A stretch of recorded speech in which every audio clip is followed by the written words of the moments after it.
एक बहुत अमीर आदमी ने रोड के किनारे एक भिखारी से पूछा, तुम भी क्यों मांग रहे हो जबकि तुम तंदुरुस्त हो? भिखारी ने जवाब दिया, मेरे पास महीनों से कोई काम नहीं है।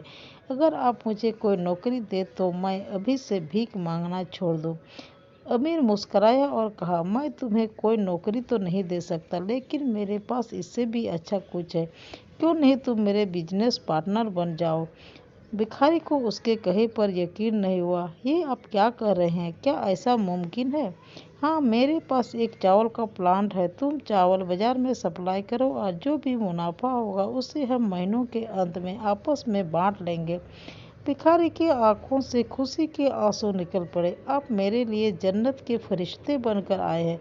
मैं किस कदर आपका शुक्रिया अदा करूं? फिर अचानक वो चुप हुआ और कहा, हम मुनाफे को कैसे बांटेंगे? क्या मैं 20% और आप 80% लेंगे, या मैं 10% और आप 90% लेंगे?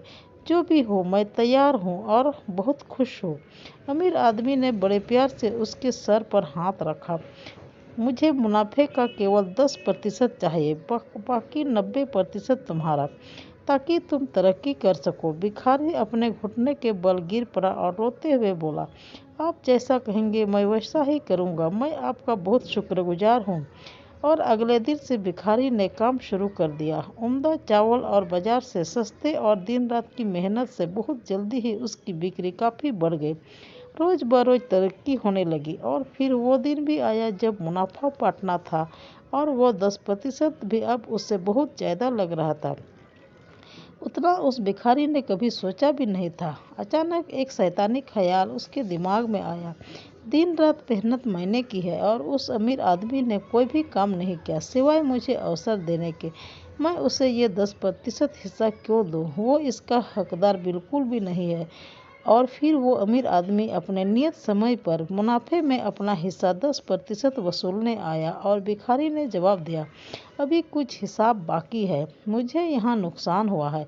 लोगों से कर्ज की अदायगी बाकी है। ऐसे शक्लें बनाकर उस अमीर आदमी को हिस्सा देने से टालने लगा। अमीर आदमी ने कहा कि मुझे पता है तुम्हें कितना मुनाफा हुआ है, फिर क्यों तुम मेरा हिस्सा देने से टाल रहे हो? उस भिखारी ने तुरंत जवाब दिया, तुम इस मुनाफे के हकदार नहीं हो, क्योंकि सारी मेहनत मैंने की है। अब सोचिए, अगर वो अमीर हम होते और भिखारी से ऐसा जवाब सुनते तो हम क्या करते?